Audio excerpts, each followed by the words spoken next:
नमस्कार, स्वागत है आपका। मैं हूं आपके साथ आसिफ खान। चलिए सीधे लिए चलते हैं जहां केंद्रीय मंत्री अनुराग ठाकुर प्रेस कॉन्फ्रेंस कर रहे हैं।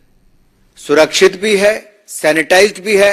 ये आने के बाद, जानकारी आने के बाद एसपीजी ने चलने के लिए कहा, तब भी मुख्यमंत्री, मुख्य सचिव और डीजीपी गायब थे। उनकी गाड़ियां थी लेकिन वो नहीं थे। प्रधानमंत्री जी को अकेला पंजाब में छोड़ दिया।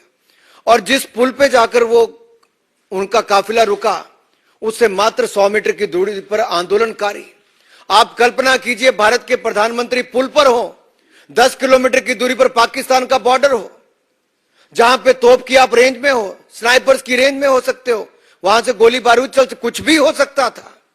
और पंजाब पुलिस मूक दर्शक बनकर 20 मिनट तक खड़ी रही। पंजाब के मुख्यमंत्री फोन पर भी उपलब्ध नहीं थे, ना व्यक्तिगत तौर पर थे। एसएसपी ने हाथ खड़े कर दिए थे।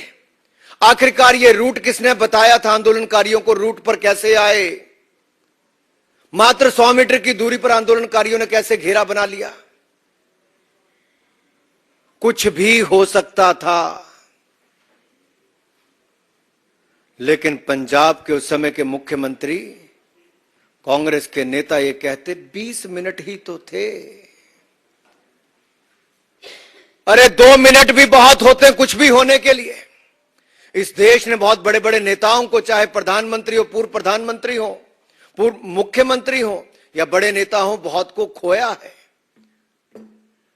सुरक्षा व्यवस्था के साथ खिलवाड़ के कारण खोया है।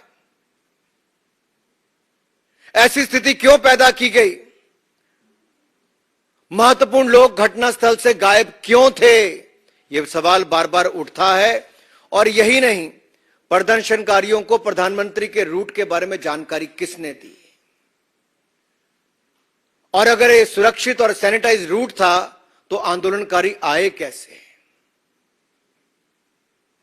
एसएसपी किससे बार बार फोन पर बात कर रहे थे? किसके निर्देश ले रहे थे?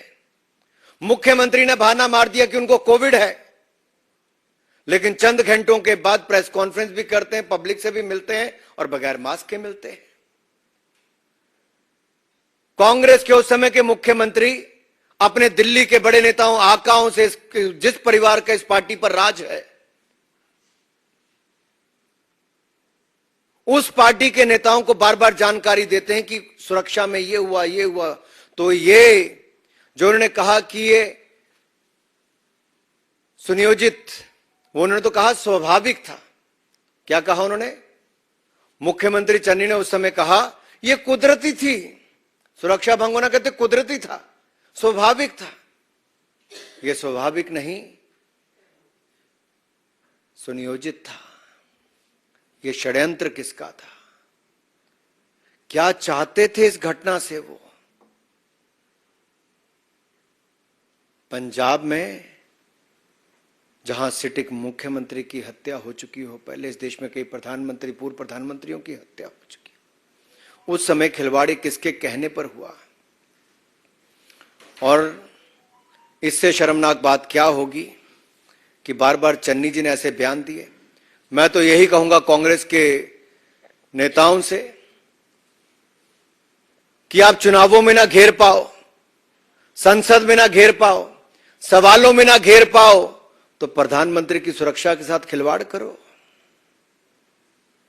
सवाल यह उठता है कि नौकरशाह, ये पुलिस अधिकारी किसके इशारे पर ये खेल खेल रहे थे और सुरक्षा के साथ खिलवाड़ कर रहे थे? और प्रधानमंत्री जी की सुरक्षा के साथ हिला हवाली कर रहे थे, लीपा पोती कर रहे थे। किसके कहने पर कर रहे थे? सीएम चन्नी बार बार झूठ बोल रहे थे।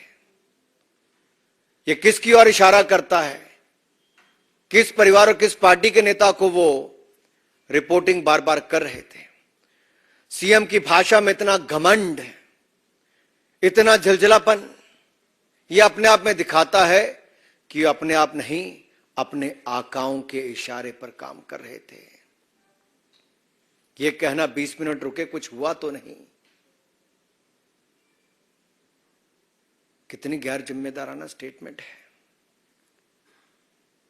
इससे तो यही पता चलता है कांग्रेस का हाथ देश विरोधियों के साथ। यही नहीं रुके, अभी प्रधानमंत्री जी का तेलंगाना का दौरा था, उस समय भी प्रधानमंत्री जी के हेलीकॉप्टर आने से ठीक पहले उसी समय पर इतने बड़े बड़े काले गुब्बारे छोड़ दिए। यह भी एक बहुत बड़ी सुरक्षा के साथ खिलवाड़ का मामला था। लेकिन मित्रों, जैसा शास्त्रों में लिखा है हमारे, जो धर्म की रक्षा करता है धर्म उसकी रक्षा करता है। लेकिन यहां पर सवाल तो यह खड़ा होता है कि तत्कालीन कांग्रेस सरकार ने ऐसा कैसे होने दिया, किसके इशारे पर होने दिया, और ये रूट कैसे पता चला, सुरक्षा में चूक क्यों हुई, इसका जवाब कांग्रेस को देना ही होगा। कौन इनके वो आका दिल्ली में है, कौन वो नेता है जो उस समय के मुख्यमंत्री को निर्देश दे रहे थे, ये पूरी केंद्रीय मंत्री अनुराग ठाकुर कह रहे हैं कि जब प्रधानमंत्री नरेंद्र मोदी पंजाब में गए थे और उस वक्त कांग्रेस की सरकार थी तो कितनी बड़ी सुरक्षा को लेकर चूक कांग्रेस की तरफ से की गई थी।